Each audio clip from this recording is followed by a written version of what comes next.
we go. Kingston. Black Range Lodge. Welcome to Kingston, New Mexico.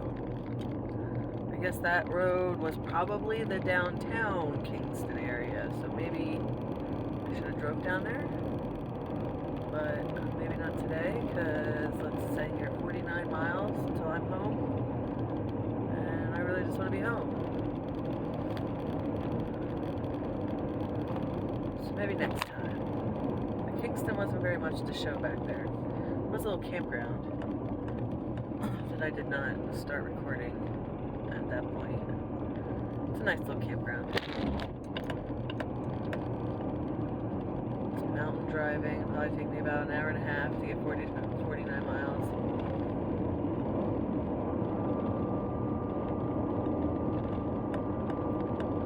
Entering the Gila National Forest, land of many uses. Oh, there's Cow. You see him? There he is. What are you doing up there, Cow? Be careful. It's rocky. It's steep.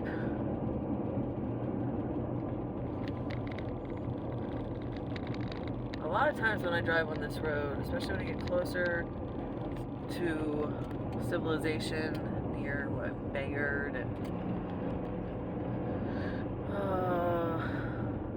there's other towns before Bayard, but I forget.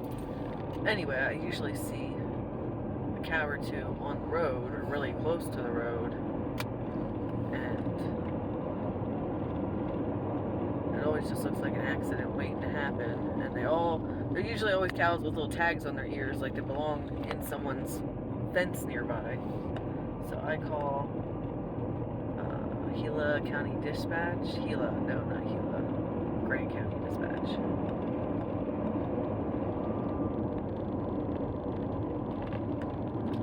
And report the cows. I don't want anybody to get hurt. I don't want to see any little cows die.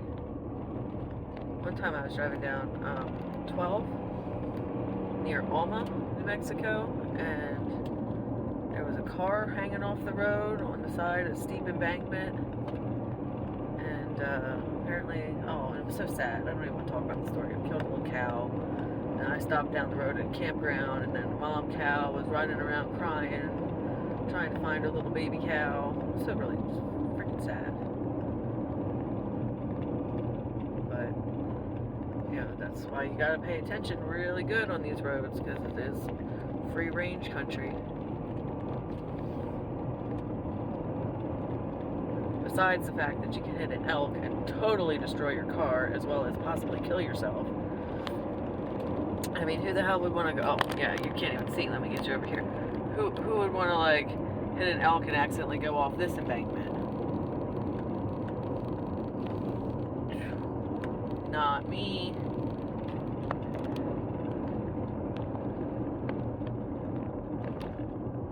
Switchbacks. 49 miles of switchbacks. If you drew a straight line, it's probably like 20 miles to get there, but it's 49 miles of switchbacks.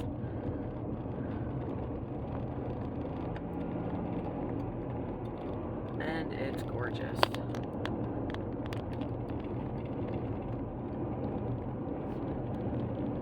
Roscoe, you just chillin'. Thanks for being such a good puppy.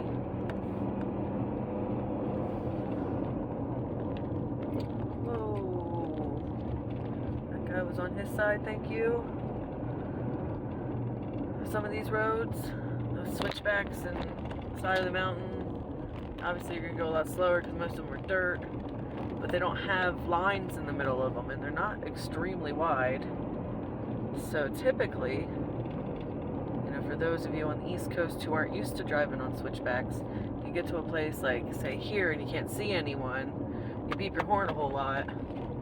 Because if you're coming around the corner and they're coming at you, it's just pretty scary. And of course, out here, that's what you're supposed to do, but I don't know, maybe 1/3 of the people actually do it. I try to be that 1/3. Sometimes it gets a little annoying because I feel like I'm beeping the horn every couple of seconds. And sometimes, you know, you don't want to scare all the wildlife away, because that's kind of the fun of driving out here, is seeing some stuff, but it's just better not to get on a head-on collision on the side of a mountain.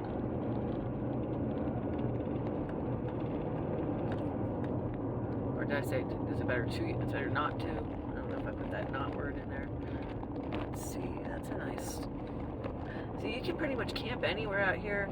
I think the rule is you have to be 300 yards away from water, unless you're at a designated campground. I don't know what they count as water, because there's a lot of like empty drainage paths. I don't even want to call them like empty creeks, because they're just drainage paths. Every now and then you get some water, you get some rain, you get some water in these little creeks, and then they dry up right away. But I would really imagine it's like, 300 yards away from a standing body of water that is currently there. Now, well, suppose I could ask. Oh my goodness, this is beautiful.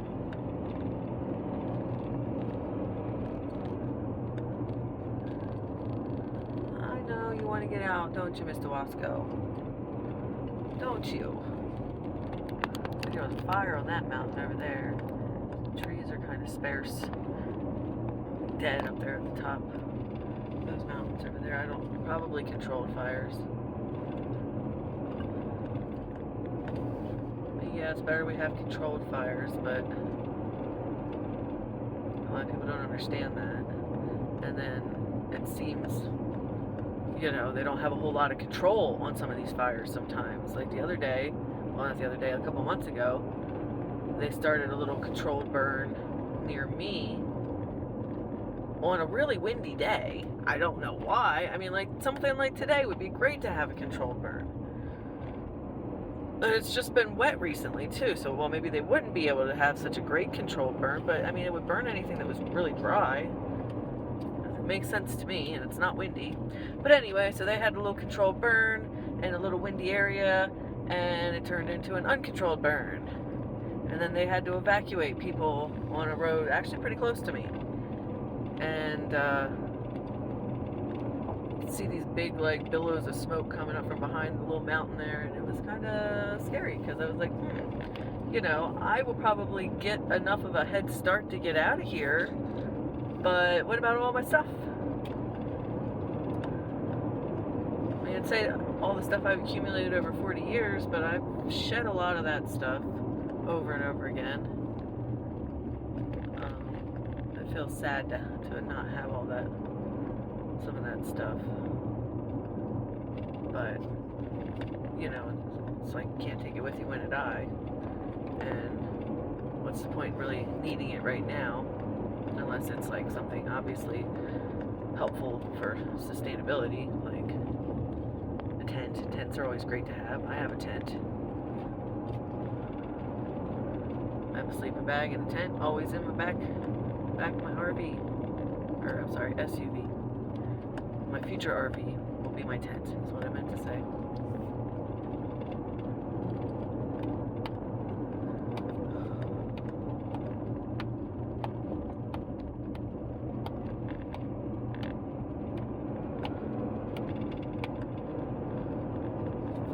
So I'm gonna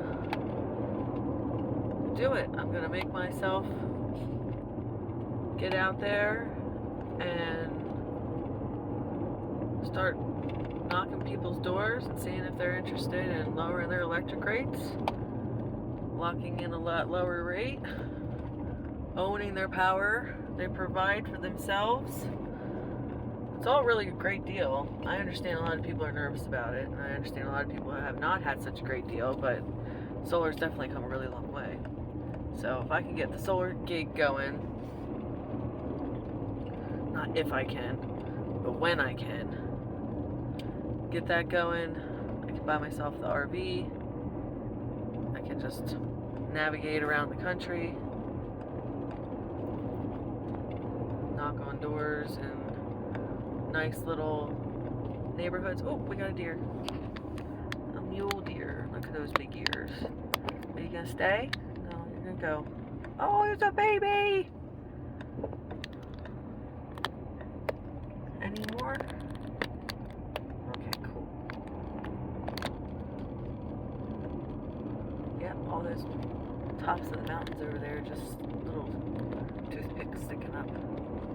Looks like that's mostly cleared out. Now, these type of slopes driving next to them, it's a little nerve-wracking. I mean, it's not windy, it's not rainy, but all it takes is some animals like those little deer tromping around up there, and a big old boulder can come on down. Or even just a little old boulder, or a tiny little rock that hits my windshield. No good. God is good, though. I am very thankful that I have been protected so far of this windshield. And my other windshield got a few chips out of it from some rocks, but I was able to repair them. But by the way, don't go through your actual insurance company to repair little window dings, or they just raise your rates. It's like, why do I pay to have this coverage if I can't use it without raising my rates? It's really just a big scam.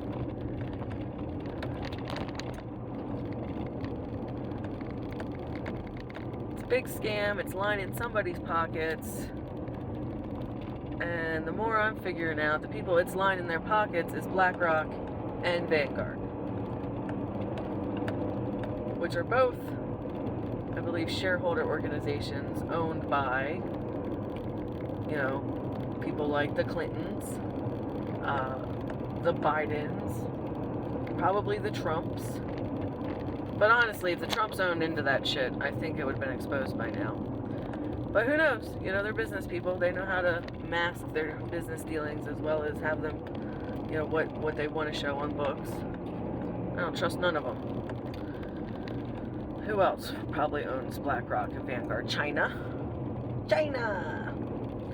And, well, Larry Fink, he's the co-founder of BlackRock and Blackstone, or there was some other company that his partner split off to, you know, make this other company, and then they ended up separating, and then that other company didn't do so well. But BlackRock, they own a share of just about everything. And even if the company says it's privately owned, unless it's really privately owned by just a family or, you know, the employees like some of these co-ops are, the private owned organization that owns these companies is most likely Berkshire Hathaway. And who owns Berkshire Hathaway? Vanguard.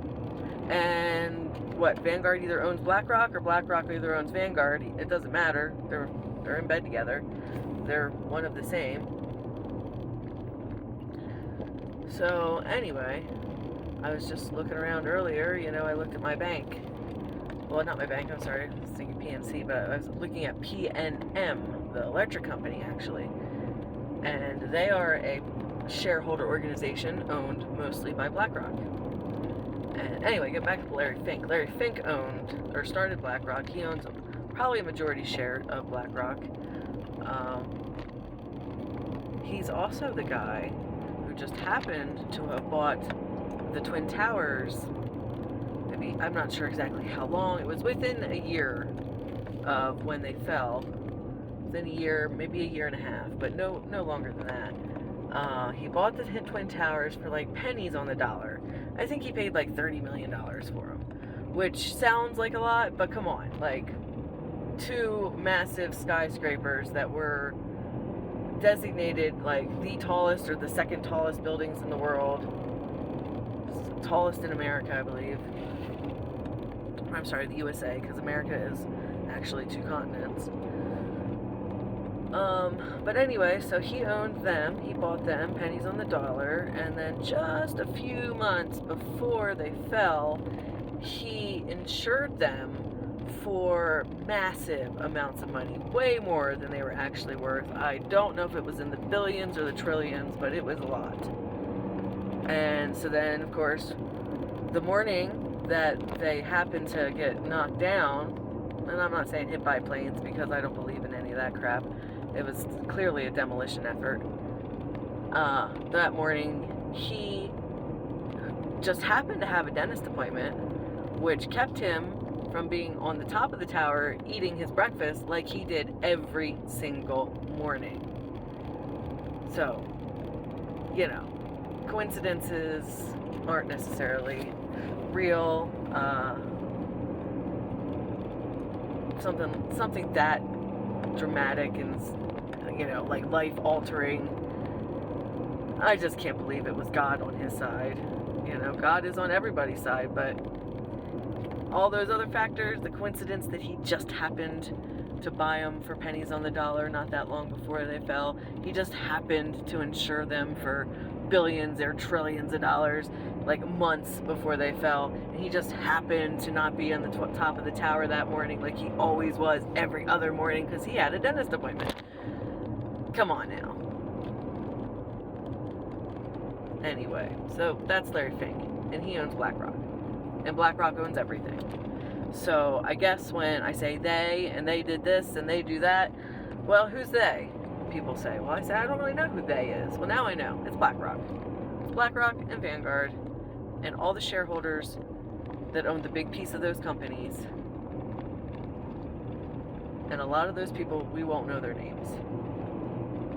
You know, we'll look it up, and we might be able to find their names as owners, but we don't know who those people are. Not unless you really start digging. And that's how they like it.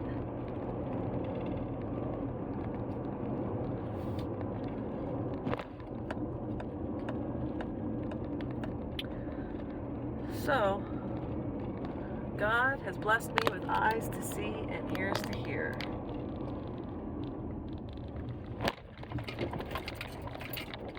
Beautiful.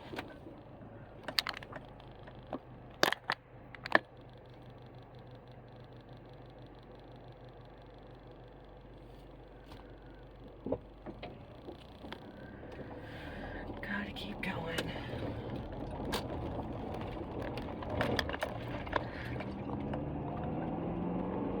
Emery Pass Vista. I think I was here before. It's up at the top of the hill. There's some cars up there. I don't know if I stop there right now. Glad I had a pullover back there because that was beautiful. And now there's a bike guy standing there. What's that? Gila National Forest. So that's just more parking and sightseeing on this side. What's that guy doing? Oh boy. I don't know if I'm going to be that close to that log. I mean, I guess it's not really going to slide down, but hell, you don't know. Could be really sandy underneath that log right there.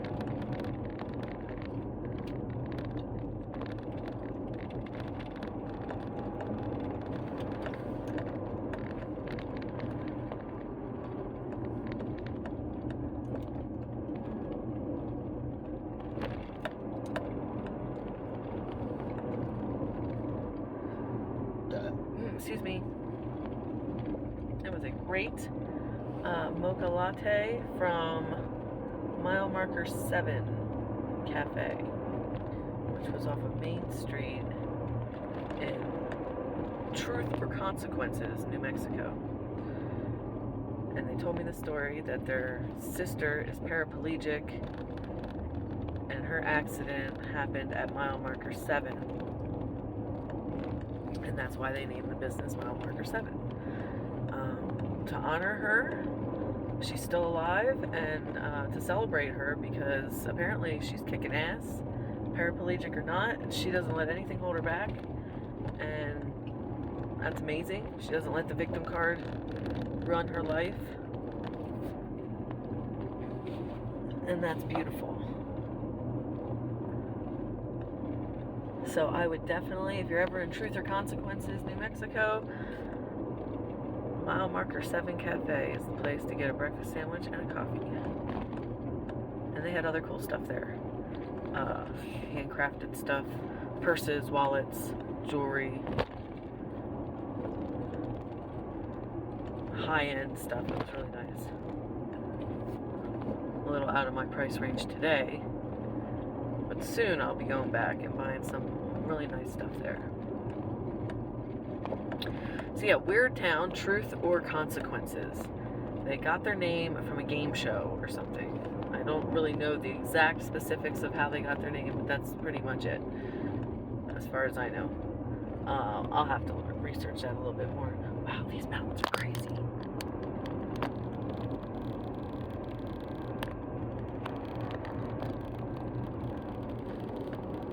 Crazy. I should be listening to my podcast about the 3 closes for my presentation. I have to do my homework tonight.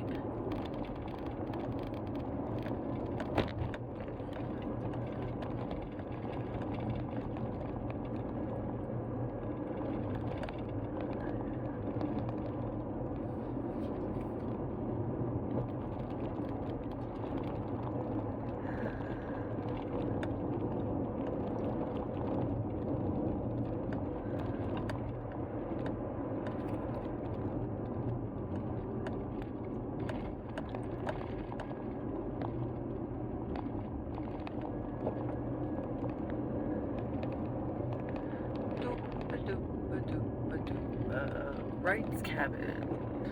Guys going up the damn hill. These people are awesome. Good for them. I'm not going up the hill. I don't even think I want to walk up Wright's Cabin right now. There's a potty up there. I was like, I'd go pee. Otherwise, I don't know if I'm going to stop and use a porta potty, and I don't really want to go pee outside. So I just might not stop anywhere and get my ass home so I can go pee. Sorry about the pee talk. But you know how it goes.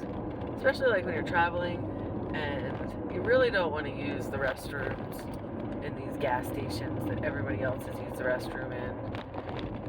Or like McDonald's or wherever you stop for your meal. Some of the restaurants are nice, but you know, they're not the fast food restaurants typically. But it just really depends what area you're in. And what time of day.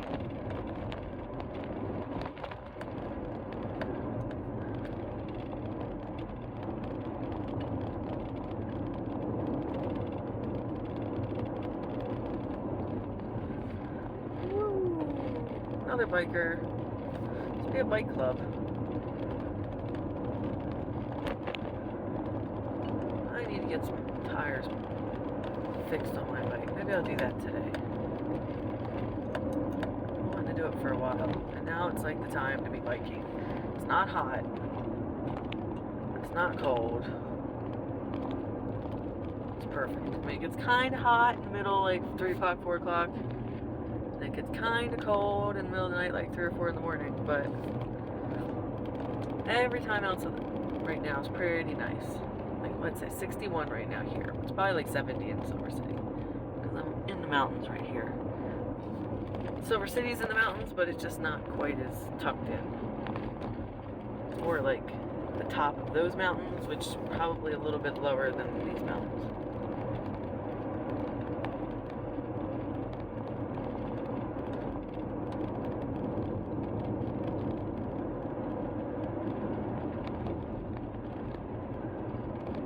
I always liked Silver City. I visited it once with my aunt in 2018, and I kind of had this feeling that I was, well, not feeling, but I had a thought. What if I live in this town? What if this is the town that I moved to? And then I was like, that's interesting. Since I was living back in Pennsylvania at that time, I didn't even really think that was serious. Like, how in the world would I move out to a little middle of nowhere mountain town? Like, how do I have any money, or how am I able to make any money while living in a tiny middle of the nowhere mountain town? I also had a thought as I drove past the Chino mine with my aunt. Well, my aunt was driving, and I looked up and I said, I'm going to marry an engineer that works here. And, well, don't you know, I married an engineer. He didn't work there then, but he works there now. So that's kind of cool.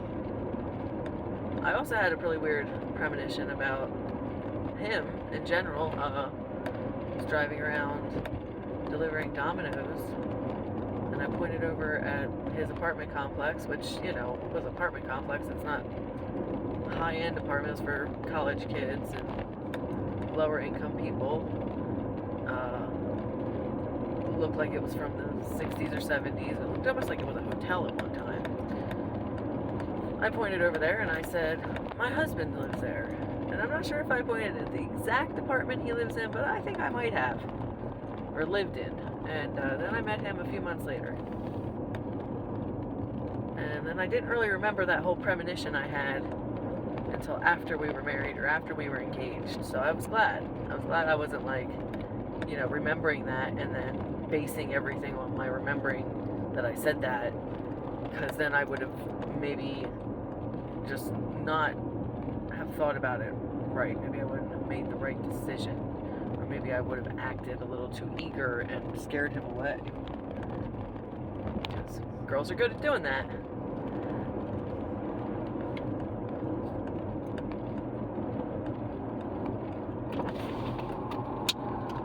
What's the matter, buddy?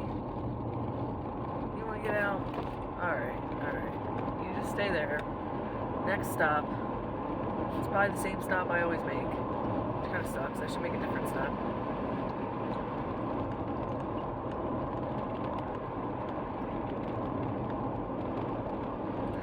There was a squirrel.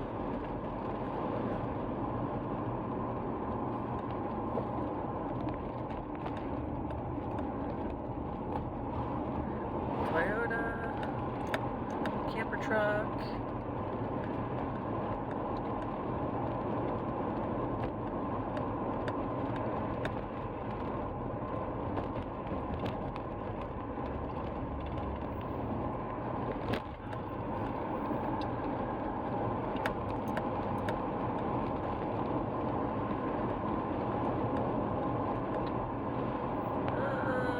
Be a bad move, but it's kind of sunny.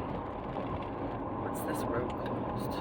I don't think I want to do that. Upper Galinas. I think I stop at the lower Galinas usually, but we'll check it out because I'll know right about now.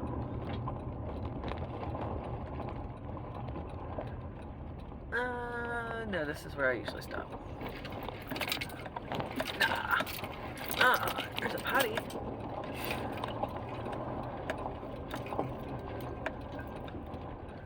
don't know if it's clean.